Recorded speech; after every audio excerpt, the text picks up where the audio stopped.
आखिर कैसे झोपड़पट्टी में रहने वाला गरीब आदमी बना शहर की सबसे अमीर और सबसे बड़ी बिजनेस फैमिली का जमाई।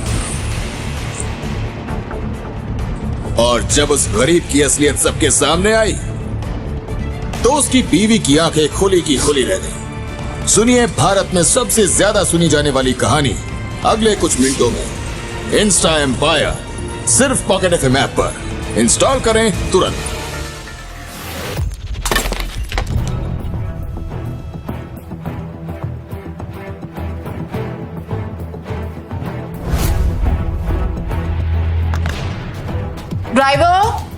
ड्राइवर, मेरा बैग गाड़ी में रखो, गाड़ी जल्दी निकालो, मुझे लेट हो रहा है। ड्राइवर, कहाँ रह गए हैं सबके सब? नक्श भी दिखाई नहीं दे रहा है। बड़बड़ाते हुए अनिका ने आईने में देखकर जल्दी से अपने बालों को एक और बार संवारा और पीछे मुड़कर देखा तो वहाँ ड्राइवर की जगह नक्श खड़ा था। अनिका, वो मैं कल गया था रमनीक भाई ज्वेलर्स के पास। उन्होंने कहा कि सेट अभी रेडी नहीं है, शायद 1-2 दिन और लग जाएंगे उसे रेडी होने में। तो मैं उसके ma'am, I am sorry ma'am, थोड़ा लेट हो गया।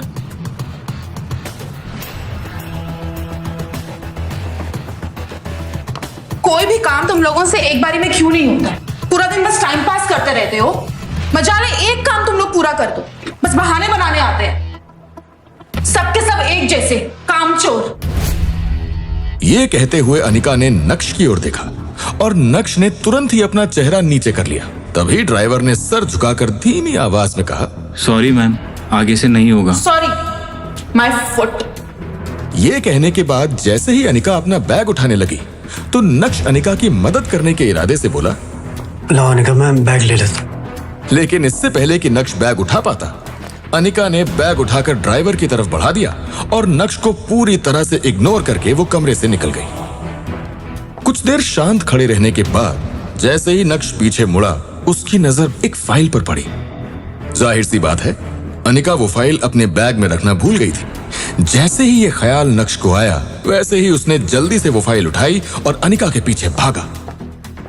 अनिका किसी से फोन पर बात करती हुई हॉल से बाहर जा रही थी। अनिका! जब हड़बड़ाते हुए नक्श तेजी से अनिका की तरफ बढ़ा तो वहीं पास में सोफे पर बैठी अनिका की कजिन भाग्या की नजर उस पर पड़ी और इविल स्माइल के साथ उसने नक्श के रास्ते में अचानक से अपनी टांग अड़ा दी।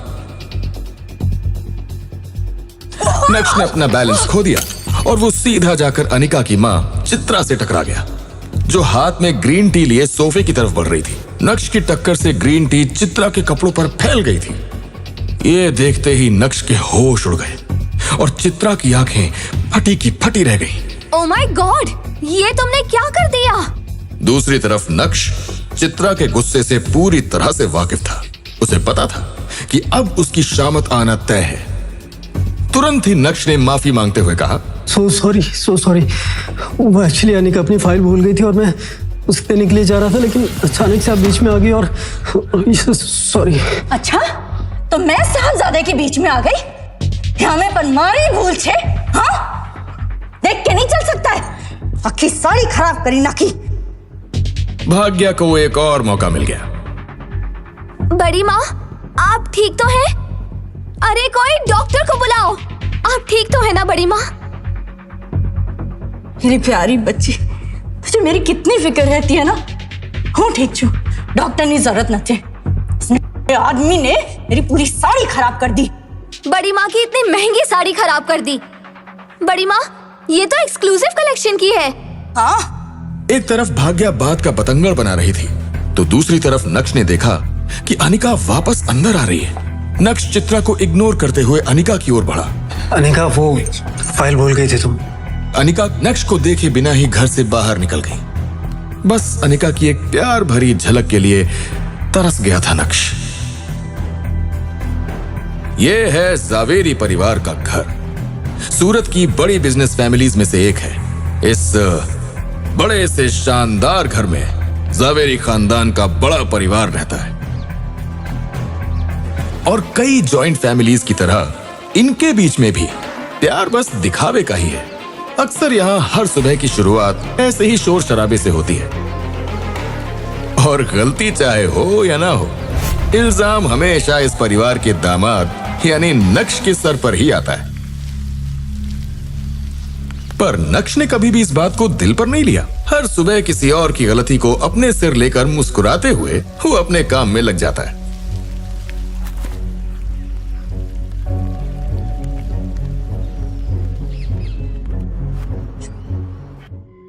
एक काम ठीक से नहीं होता है तुमसे, अब क्या चलना भी हमें सिखाना पड़ेगा? अब खड़े खड़े मुंह क्या देख रहे हो? निकलो यहां से, दफा हो जाओ। तेरे काका ने क्या सोच के अनिका का हाथ इस आदमी के हाथ में दिया था? अरे हमारे तो भाग ही फूट गए। जब से घर दामाद बन के आया है, हमारी छाती पे मूंग डाल रहा है ये। तभी ड्राइंग रूम में लगे टीवी पर एक ब्रेकिंग न्यूज फ्लैश हुई। Breaking news! गुजरात की सबसे बड़ी कंस्ट्रक्शन कंपनी का भविष्य खतरे में। क्या भानुशाली ग्रुप ऑफ इंडस्ट्रीज इतने बड़े नुकसान से उभर पाएगा? अब कौन संभालेगा भानुशाली ग्रुप की बागडोर? जानने के लिए बने रहिए हमारे साथ। हे माँ, ये भानुशाली ग्रुप तो सूरत का ही नहीं बल्कि आखिर गुजरात का सबसे बड़ा बिजनेस एम्पायर है। अरे इनके साथ ऐसे कैसे हो गया? हम लोग तो इनके साथ नया प्रोजेक्ट स्टार्ट करने का सोच रहे थे। बड़ी माँ, आप परेशान क्यों हो रहे हो सकता है कि यह हमारे लिए अच्छा साइन हो। मुझे लगता है कि हमें इनके सीईओ के साथ डील कर लेनी चाहिए। यही सब सोचते हुए नक्श अपने कमरे में आईने के सामने खड़ा खुद को देख रहा था। नक्श के चेहरे पर हल्की सी मुस्कुराहट थी जो उसकी आंखों की चमक को और बढ़ा रही थी।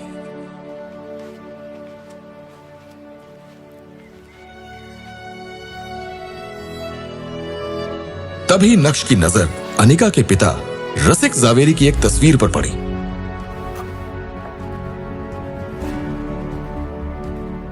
गुरुजी, देख रहे हैं ना आप, आपके एक वादे के चक्कर में क्या क्या हो रहा है मेरे साथ इस घर में। आपने तो बाप का फर्ज निभा दिया। अनिका का हाथ मेरे हाथ में देकर एक नब झेलना मुझे पड़ रहा है। खैर, मैं भी ढीठ हूं, हार नहीं मानूंगा। आपकी बीवी चित्रा, उसको तो हंसते हंसते सह लूंगा मैं, पर मेरा मकसद है आपकी बेटी अनिका, उसके दिल में अपने लिए जगह बनाना। आप फिक्र मत कीजिए, एक ना एक दिन अनिका के दिल में अपने लिए जगह बनाकर रहूंगा। ये मेरा वादा है आपसे। एक तरफ नक्श अपने गुरुजी से बात करने में लगा था, तो दूसरी तरफ नक्श का मोबाइल जो बेड पर साइलेंट मोड पर था वो लगातार वाइब्रेट कर रहा था। मगर नक्श तो अपने ही ख्यालों में गुम था, इसलिए उसका ध्यान ही नहीं गया और वो बाथरूम में शावर लेने चला गया। नक्श इस बात से अनजान था कि उसके फोन पर किसका कॉल आ रहा है, लेकिन यकीन मानिए वो कॉल नक्श की पूरी जिंदगी बदलने वाला था। नहाने के बाद जब नक्श बाथरूम से बाहर आया तो उसका फोन दोबारा वाइब्रेट होने लगा।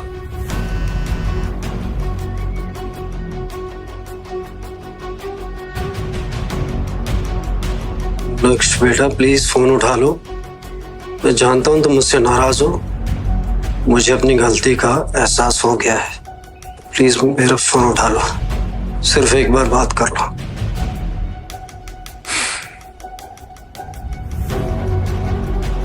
वाह, 2.5 साल के बाद आज अपनी गलती का एहसास हो रहा है इन लोगों को।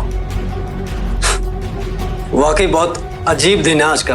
अभी नक्श उन मैसेजेस के बारे में सोच ही रहा था कि इतने में उसी नंबर से एक बार और कॉल आया।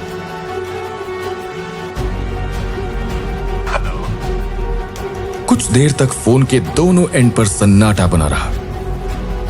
Hello mister Yashvardhan. अपना नाम सुनकर वो बुढ़ा आदमी थोड़ा सा पकाया, लेकिन यशवर्धन ने फिर से प्यार से शुरुआत की। हेलो बेटे, कैसे हो तुम? आज तुम्हारी बड़ी याद आ रही है। अच्छा, तो मेरी याद आने में आपको पूरे 2.5 साल लग गए। इतनी याद आती है आपको मेरी? नक्श का टॉन्ट सुनकर वो आदमी पूरी तरह से चौंक गया, लेकिन अपने होश संभालते हुए उसने फिर से बोलना शुरू किया। नहीं बेटा, तुम्हें यकीन नहीं होगा मेरे बच्चे, पिछले 2.5 साल में न जाने मैंने कितनी बार तुम्हें याद किया। तुम्हारी तस्वीर के सामने रोज रो रो करके अपने आप को कोसता रहा बेटा। मुझसे है इतनी बड़ी गलती हुई तो क्यों हुई? मेरे सामने ये अन्याय हुआ बेटा और मैं कुछ नहीं कर पाया। नक्श को यशवर्धन की बात सुनकर रत्ती भर भी भरोसा नहीं हुआ। पता चला मुझे जो कुछ भी खबरें मार्केट में चल रही है आपकी कंपनी को लेकर, ये सुनते ही यशवर्धन एकाएक खामोश हो गए, जैसे मानो नक्श ने उनकी चाल पकड़ ली हो। बेटा, मैंने काम की बात करने के लिए तुम्हें कॉल नहीं किया है बेटा। मैंने तेरी आवाज सुनने के लिए तरस गया हूं मैं बेटा। मैं जानता हूं कि कितनी भी बड़ी से बड़ी गलती हो, तुम अपने दिल पे नहीं लेते, तुम अपने मन में कोई बैर नहीं पालते बेटा, ये मैं अच्छी तरह से जानता हूं। क्या है ना यशवर्धन जी, कुछ लोग बड़े दिल वालों को बेवकूफ समझने की गलती कर देते हैं, लेकिन आप ठहरे यशवर्धन जी, आप ये गलती कैसे करोगे? सही कह रहा हूं ना मैं? ये सुनकर यशवर्धन समझ गए थे कि उनका काम इतनी आसानी से नहीं पूरा होगा। आप लोगों ने मेरे साथ जो कुछ भी किया है उसके लिए आप लोगों को माफ करके मैं जिंदगी में आगे बढ़ चुका हूं, लेकिन हाँ, मैं उन सब बातों को कभी भुला नहीं पाया हूं, ना भुला सकता। इसीलिए मुझे आप लोगों से कोई भी रिश्ता नहीं रखना है। इतना कठोर तो नहीं था मेरा नक्श। यशवर्धन जी, मैं अपनी नई जिंदगी में खुश हूं। क्यों आप मुझे उस पुरानी जगह पे ले जाना चाह रहे हैं जहां मुझे सिर्फ और सिर्फ दर्द ही मिला है? क्या तेरा दिल नहीं करता मुझसे मिलने को, मुझे देखने को? एक बार मिलने बेटा, सिर्फ एक बार, और फिर न जाने जिंदगी के इतने साल पूरे कर लिए हैं, आगे रहूंगा भी या नहीं।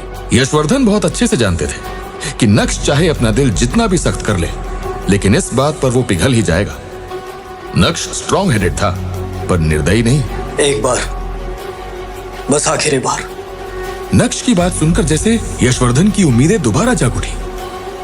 ब्लेस यू बेटा, मैं कल तेरी फेवरेट डिश बनवा के रखूंगा। उस सब की कोई जरूरत नहीं है।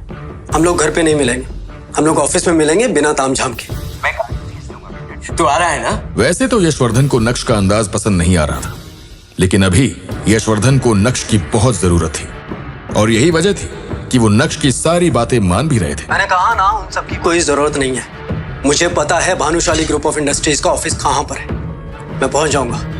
बीते 2.5 सालों में कभी भी यशवर्धन ने नक्श से कांटेक्ट नहीं किया था। 2.5 सालों से नक्श भानुशाली ग्रुप से भी बाहर था, तो अब जब भानुशाली ग्रुप डूब रहा है तो यशवर्धन को नक्श की याद क्यों आ रही थी? ये सोच सोच कर नक्श और भी ज्यादा कंफ्यूज्ड हो रहा था। तुरंत ही नक्श ने अपना लैपटॉप बाहर निकाला और इंटरनेट की हेल्प लेते हुए भानुशाली ग्रुप में चल रही हलचल जानने की कोशिश की। ऐसे तो नक्श के हाथ में भानुशाली ग्रुप को लेकर कुछ हाथ नहीं आया, लेकिन उसके हाथ में ऐसा कुछ आ गया जिसे देखने के बाद नक्श की आंखों की चमक 4 गुना बढ़ गई थी। यस,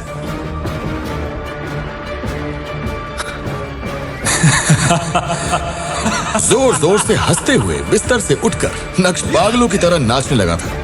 वो भूल गया था कि ये घर उसका नहीं है, वो तो बस इस घर का घर जमाई है।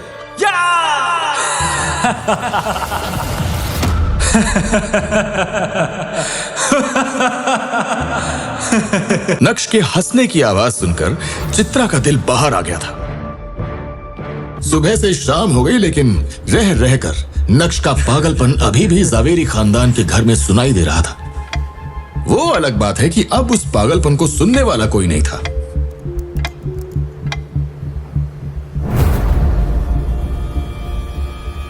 अचानक नक्श को ऑफिस में देखकर भानुशाली ग्रुप के एम्प्लॉयज शॉक्ड हो गए। अरे देखो देखो, ये तो नक्श है ना, लेकिन ये यहाँ पे क्या कर रहा है? लगता है बड़े साहब से नौकरी मांगने आया है। और मैंने तो सुना है आजकल ये गरीबों से भी बदतर जिंदगी जी रहा है। एक तरफ भानुशाली ग्रुप के कुछ लोग नक्श का मजाक बना रहे थे, तो दूसरी तरफ कुछ ऐसे लोग भी थे जिन्हें नक्श के डैड पर बहुत भरोसा था, और वो सभी नक्श को देखकर बहुत खुश थे। अब आया ना ऊंट पहाड़ के नीचे, यही सही समय है। इन लोगों को मेरी जरूरत है, मजा आना चाहिए बस। कैबिन में बैठे यशवर्धन को भी नक्श का बड़ी बेसब्री से इंतजार था। भानुशाली ग्रुप ऑफ इंडस्ट्रीज के स्टॉक्स गिरते जा रहे हैं। अब यशवर्धन, भानुशाली और नक्श एक दूसरे के आमने सामने खड़े थे, लेकिन दोनों में से किसी के भी मुंह से एक शब्द भी बाहर नहीं निकला था। अंदर आओ बेटे, बैठ के बातचीत कर। आओ। नक्श, जो कल तक चित्रा और अनिका के ताने सुन रहा था, वो आज भानुशाली ग्रुप के चेयरमैन के आलीशान कैबिन में बैठा था। कैसे हो बेटा? दादू की याद नहीं आई तुम्हें कभी? नक्श को यशवर्धन भानुशाली की भावुक बातों से कोई फर्क नहीं पड़ रहा था, क्योंकि उसे पता था ये सब एक दिखावा है। मिस्टर भानुशाली, मेरे ख्याल से हमें सीधा मुद्दे की बात पे आना चाहिए। ये सब बातें तो आप कल कॉल पे कर ही चुके हैं। नक्श बेटा, तुम मेरे पोते हो और मैं समझ सकता हूं कि तुम क्यों मुझसे नाराज रहते हो, और मैं अपनी गलती स्वीकार भी करता हूं बेटा। लेकिन इस गलती के लिए बरसों से मैं अपने आप को तकलीफ दे के आ रहा हूं, अपने आप को कोसता रहा हूं। हम दोनों इस बात को बहुत अच्छी तरह से जानते हैं कि हम यहाँ पर ये सब इमोशनल बातें करने नहीं आए। आप सीधे काम की बात कीजिए। ये तो चलता हूं मैं। मत जाओ बेटा, बैठ। भानुशाली ग्रुप को तुम्हारी बहुत जरूरत है, तुम्हारे दादाजी को तुम्हारी बहुत जरूरत है बेटा। क्या तुम अपने दादाजी को माफ नहीं करोगे बेटा? वैसे तो नक्श को बहुत गुस्सा आ रहा था, लेकिन उसके पास भी यही एक मौका था जहां वो खुद की जिल्लत भरी जिंदगी को बदल सकता था। मैं जानता हूं कि आज से कुछ साल पहले मैंने तुम्हारे पापा के साथ कुछ ज्यादा ही सख्ती दिखाई थी बेटा, लेकिन अब मैं अपनी गलती सुधारना चाहता हूं। तुम्हारे पापा ने इस कंपनी को इतना बड़ा बनाने में अपना खून पसीना एक किया था बेटा। वो एम्पायर आज टूटने की कगार पे है बेटा। मीडिया वाले पहले ही बात का बतंगड़ बना चुके हैं बेटा।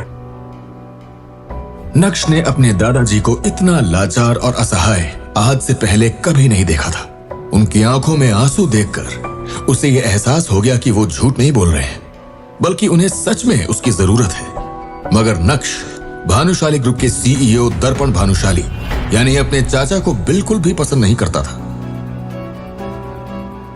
अपने दादाजी की बात सुनकर नक्श को उन पर दया आने लगी। ठीक है, बताइए क्या मदद कर सकता हूं मैं आपकी? मैं चाहता हूं बेटा कि तुम ये कंपनी ज्वाइन कर लो और अपने पापा की तरह से संभालो मेरे बेटे। नक्श ने कुछ देर सोचा और फिर बोला, तो आप ये चाहते हैं कि मैं अपने चाचा के अंडर काम करूं? नक्श मन ही मन सोच रहा था कि अगर उसे इस तरह किसी के अंडर काम करने के लिए ही बुलाना था तो इससे अच्छा फोन पर ही उसे सब कुछ बता देते। लेकिन नक्श के यहाँ आने का मकसद कुछ और भी था। वो अपने दादाजी की बात में आकर किसी भी बात पर हाँ करने के लिए तैयार नहीं था। देखिए दादाजी, यहाँ पर बात कंपनी और आपके फायदे की है, तो आप ये रिश्ते, नाते, पछतावा जैसे शब्दों को पीछे रखें तो बेहतर होगा। मैं आपकी परेशानी समझता हूं और उसे दूर करने के लिए तैयार भी हूं, लेकिन बदले में आपको भी कुछ ऐसा करना होगा जिससे कि मुझे खुशी मिले। मेरे और मेरे पापा का जो सम्मान था, जो कि खो गया था, वो वापस आ सके। मैं आपसे ज्यादा कुछ नहीं मांगता, मेरी बस कुछ शर्तें होंगी जो समय समय पर आपको पूरी करनी होंगी। नक्श के मुंह से शर्त वाली बात सुनकर यशवर्धन चौंक गए। और बदले में मैं आपके लिए वो सब करता रहूंगा जो आप मुझसे करवाना चाहते हैं। शर्तें? तो क्या तुम अपने बड़ों के सामने शर्तों पे काम करोगे? वो क्या है ना दादाजी, पिछले 2.5 सालों में जिंदगी में इतनी ठोकरें खाई है मैंने कि इस बात को अच्छी तरह से सीख गया कि इस दुनिया में ईमानदार और सीधा बन के रहना कितना मुश्किल काम है।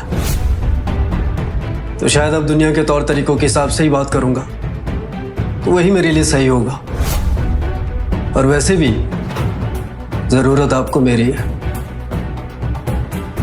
मुझे आपकी कोई जरूरत नहीं है। तो बताओ तुम मुझसे क्या चाहते हो? मेरी पहली शर्त यह है कि अगर मैं ये कंपनी ज्वाइन करता हूं तो इस कंपनी का सीईओ मैं बनूंगा।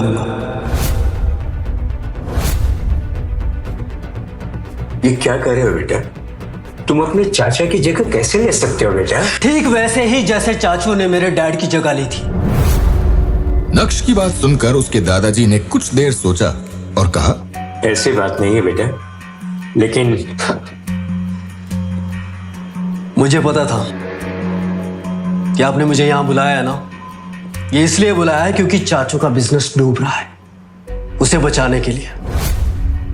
लेकिन दादू, मुझे लगता है कि आपको अपनी गलती का एहसास अभी तक हुआ नहीं है। अच्छा ये बताओ, तुम्हारी बाकी की शर्तें क्या है? मेरी दूसरी शर्त यह है कि अगर मैं इस कंपनी में वापस आऊंगा तो मुझे यहाँ काम करने की पूरी फ्रीडम मिलेगी। कोई मुझसे किसी तरह का सवाल नहीं करेगा।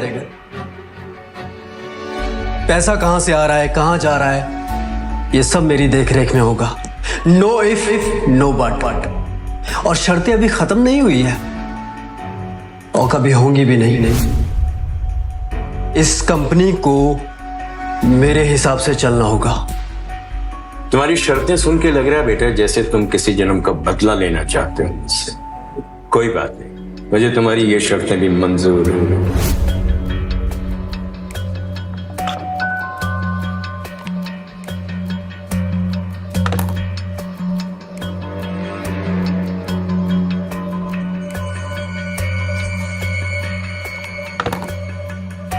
मौके के दस्तूर को नक्श अपने हाथों से नहीं जाने दे सकता था, इसलिए आज कठोर होकर उसने दिल की सारी भड़ास अपने दादाजी के सामने बाहर निकाल दी थी। आज समय भी नक्श का साथ देता हुआ नजर आ रहा था।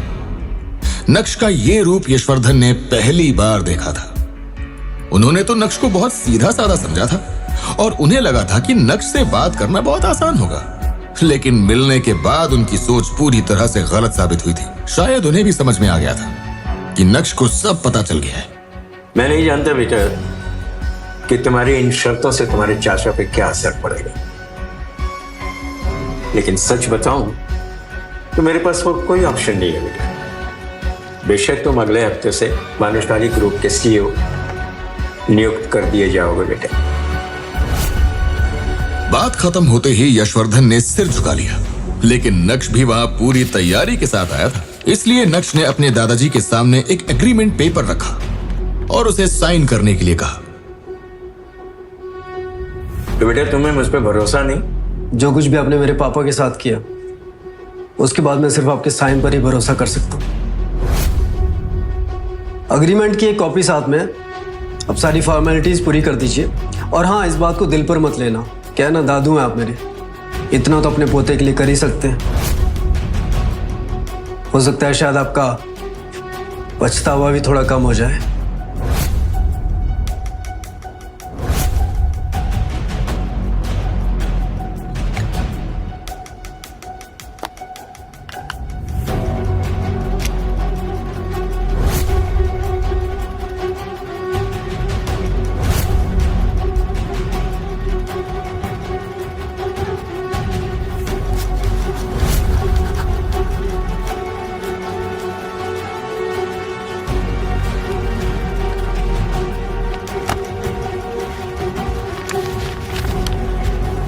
मुस्कुराते हुए नक्श भी कैबिन से बाहर चला आया और जाते जाते एग्रीमेंट पेपर की कॉपी को यशवर्धन के हाथ में थमा चुका था।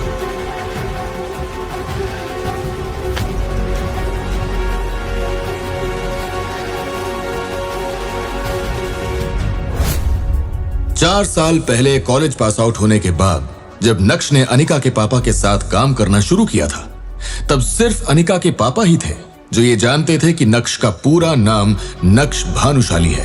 इतना ही नहीं, कॉलेज की पढ़ाई के दौरान उसके दोस्तों को भी उसके बारे में कोई जानकारी नहीं थी। अनिका के पापा के साथ काम करते वक्त नक्श की मुलाकात अनिका से हुई और पहली नजर में ही वो अपना दिल खो बैठा। लेकिन उसे क्या पता था कि इतना प्यार होने के बाद भी जब वो अनिका से शादी करेगा तब उसे उस शादी में एक जिल्लत की जिंदगी के अलावा और कुछ नहीं मिलेगा। भले ही मैं अनिका को अपनी सच्चाई इतनी जल्दी नहीं बताऊंगा, लेकिन आज ऐसा महसूस हो रहा है कि मेरे अंदर कुछ बदल गया है, जैसे मेरे हाथ में कोई पावर आ गई है और अब मैं उन लोगों को जवाब दे सकता हूं जो आज तक मेरे ऊपर हंसते आए हैं। बगावत की शुरुआत हो गई है और अब आगे आगे देखो होता है क्या। घर पर अनिका और चित्रा इस बात को लेकर हैरान थे कि नक्श उन्हें बिना बताए अचानक कहाँ गायब हो गया। मम्मी, आपको पता ही है नक्श किधर है? कॉल भी नहीं उठा रहा है, पता नहीं कहाँ गायब है। ना बेटा, मने खबर न थी और कल से तो उसका रूप ही बदला हुआ है। अरे राक्षसों के जैसे हंस रहा है, नाच रहा है, किसी को उसके बारे में कुछ खबर नहीं है। बेटा, मुझे लगता है अब उसे लाइन पे लाना ही पड़ेगा।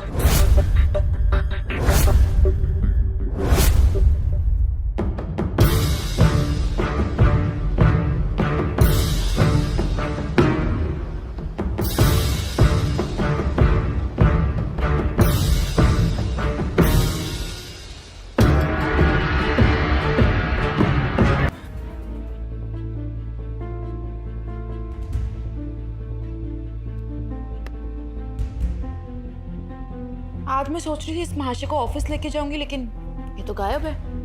मम्मी क्या है यार, मेरी इससे शादी क्यों करवाई है? किस्मत खराब करके रख दी है। શું बात करे छे? तुझे ऊपर जाने की जल्दी है क्या? क्या बोल रहे हो? नहीं। हाँ तो फिर शांति से बैठी रहे ना। तेरे सारे सवालों के जवाब ऊपर जाके तेरे पापा ही दे सकते हैं। कम ऑन मॉम, आ कोई मजाक करवानो टाइम छे। હું મજાક કરું છું? મજાક તું કરે છે? अरे क्या जरूरत है उसे ऑफिस ले जाने की? हाँ पिछली बार ले गई थी ना, याद नहीं है क्या हुआ था? क्यों अपना मजाक उड़ाने की सोच रही? हाँ अरे हूँ तो कहूँ छू रवा दे। आप फालतू में टेंशन ले रहे हो। मैं उसे ऑफिस नहीं लेके जाऊंगी, वो मुझे बस ड्रॉप करेगा और वहां से रामनाइक भाई की शॉप से मेरा सेट लेके आएगा, बस। मुझे कोई शौक नहीं है उसके साथ दिखने का भी। अभी चित्रा और अनिका नक्श को बुरा भला कह ही रहे थे कि तभी नक्श वहां आ गया और उसने उन दोनों को नजरअंदाज करके अंदर जाना ठीक समझा। भाई साहब का एटीट्यूड देखने लायक था। जब अनिका ने देखा कि नक्श उसे इग्नोर करता हुआ अपने कमरे की तरफ जा रहा है तो अनिका को और भी ज्यादा गुस्सा आ गया। ये लो, आगे साहबजादे नैन मटक्का करके। यहाँ आपकी कामचोरी की बातें चल रही है, समझे? मॉम प्लीज, मैं ऑलरेडी ऑफिस के लिए ना बहुत लेट हो रही हूँ। आप विहान मेरा ऑलरेडी वेट कर रहा होगा। विहान का नाम सुनते ही नक्श के चेहरे का रंग फीका पड़ गया। अनिका ने नक्श के चेहरे के उड़े हुए रंग को पूरी तरह इग्नोर करते हुए उससे कहा, काम चोरी में ना तुम सबसे आगे बढ़ गए हो। तुम मेरे साथ ऑफिस चलो और वहां से लौटते हुए रमनिक भाई की शॉप से मेरा सेट लेके आना, बस दैट्स इट। अब चलो, खड़े खड़े मेरा शक्ल क्या देख रहे हो? मैं ऑलरेडी बहुत लेट हो रही हूँ। नक्श चित्रा से तो कभी कभार बहस कर लिया करता था, लेकिन वो अपनी वाइफ अनिका से कभी भी जुबान नहीं लड़ाता था। चलो। अनिका और नक्श कुछ ही देर में अनिका के ऑफिस पहुंच गए। कार से उतरते हुए अनिका ने देखा कि उसके पास बहुत सारी फाइल्स हैं। अगर वो ऑफिस से किसी को बुलाएगी तो इसमें और भी ज्यादा टाइम वेस्ट होगा। इसलिए उसने नक्श की तरफ देखा और उसे अंदर आने के लिए कहा। ये सारा सामान लेके अंदर आ जाओ।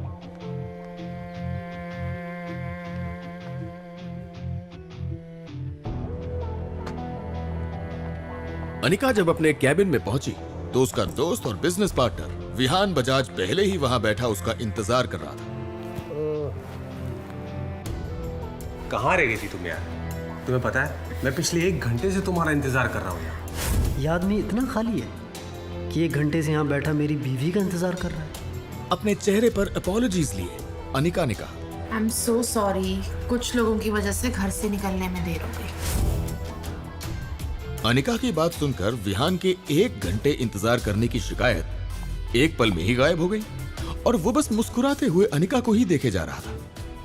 वो आज बहुत ज्यादा खुश नजर आ रहा था और अनिका ने भी उसकी खुशी को नोटिस कर लिया था। क्या हुआ विहान, तुम इतना मुस्कुरा क्यों रहे हो? लॉटरी वॉटरी लग गई है क्या?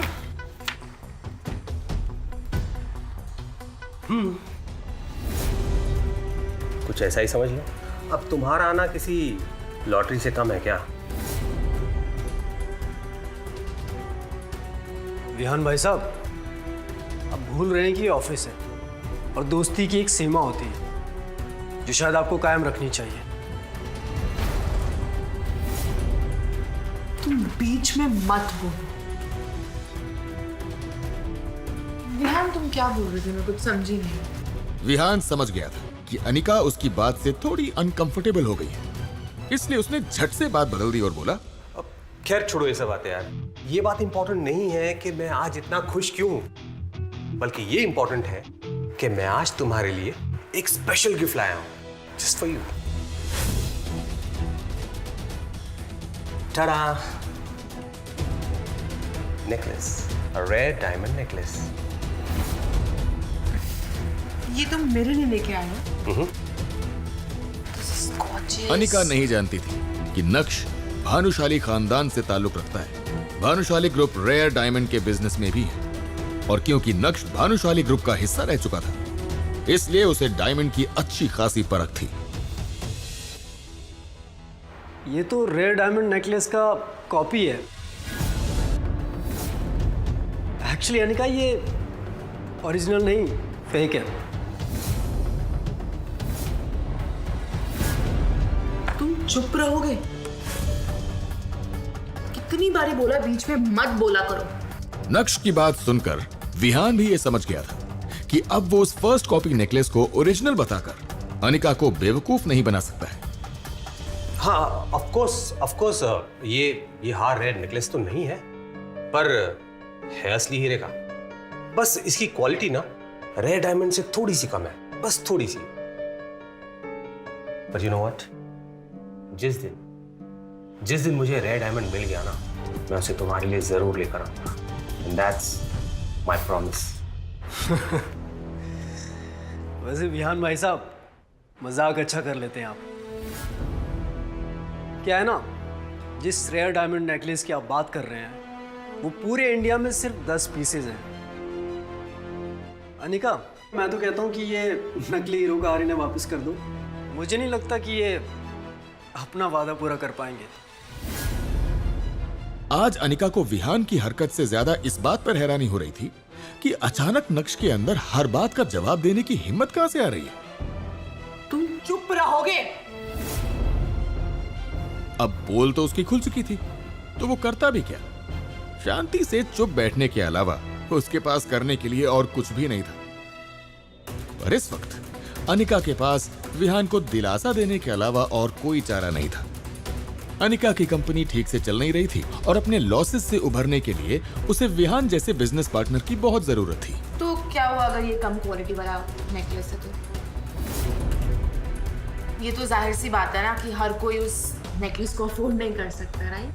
और जहाँ तक कि मुझे याद है, पिछले साल उनमें से एक हीरे वाले नेकलेस की नीलामी हुई थी, जो कि शायद 1 से 1.5 करोड़ में बिका था।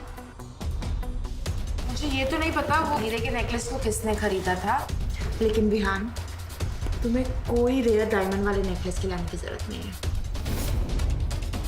This is equally beautiful. मैं इसे अपने शोकेस में रखूंगी। अनिका की बात सुनकर तो विहान के जैसे तोते ही उड़ गए। इस हार को खरीदने में ही उसे पसीना आ गया था। देखा जाए तो विहान की महीने भर की कमाई उतनी कम भी नहीं थी, लेकिन असली रेयर हीरे का हार खरीदना कोई हंसी खेल थोड़ी है। भूल जाओ बेटा विहान, अनिका को इम्प्रेस करने के चक्कर में कंगाल हो जाओगे, कंगाल। वहीं नक्श अनिका को परेशान देखकर अपने किए पर पछताने लगा और सोचने लगा कि इतनी बड़ी बात हो जाने के बाद भी अनिका विहान का साथ दे रही है। नक्श की जिंदगी बदल गई थी, लेकिन वो अपनी बदली हुई जिंदगी को इतनी आसानी से अपनी बीवी के सामने नहीं रखना चाहता था। वो अनिका को पाना चाहता था, उसका दिल जीतना चाहता था। अनिका, मैंने तुम्हें आज तक कोई एडवाइस नहीं दी है। आज मैं सिर्फ इतना कहना चाहता हूँ कि ये आदमी तुम्हें इम्प्रेस करने के लिए ये नकली हीरो कार तुम्हें दे रहा है। अनिका, मैं तो कहता हूँ तुम्हें ऐसे आदमी से दोस्ती तो क्या, बात तक नहीं करनी चाहिए। अनिका, मैं तुम्हें प्रॉमिस करता हूं, मैं तुम्हें असली रेयर डायमंड्स का हार ला कर दूंगा। फिर भले उसके लिए मुझे चाहे कितनी भी मेहनत करनी पड़े या कुछ भी करना पड़े, लेकिन मैं करूंगा। आई प्रॉमिस यू, मैं तुम्हें असली हीरो का रेयर डायमंड्स का हार ला कर दूंगा। प्लीज ये नकली गिफ्ट वापस कर दो। अपने दिल की बात अनिका के सामने रखने के बाद नक्श ने अनिका के जवाब का इंतजार भी नहीं किया और उसके कैबिन से बाहर निकल गया और पलटकर एक बार भी नहीं देखा। प्यार नहीं तो कम से कम नक्श अनिका का ध्यान अपनी तरफ खींचने में कामयाब हो गया था। क्या नक्श को खुद से दूर रखकर मैंने कोई गलती तो नहीं की? ये क्या सोच रही हूँ मैं? विहान मेरा बिजनेस पार्टनर है, मेन इन्वेस्टर है। नक्श की इस हरकत की वजह से अगर विहान मेरी कंपनी से बैकआउट कर गया तो क्या होगा? नहीं नहीं नहीं, नक्श की वजह से मेरी इतनी साल की मेहनत को जाया नहीं जाने दे सकती। मुझे नक्श की नहीं, विहान की जरूरत है। सुबह का समय था और सारे एम्प्लॉइज अपने अपने काम में बिजी थे। दूसरी तरफ वही अनिका का गुस्सा इस वक्त चरम पर था। नक्श! आज पहली बार नक्श ने उसके साथ बदतमीजी की थी।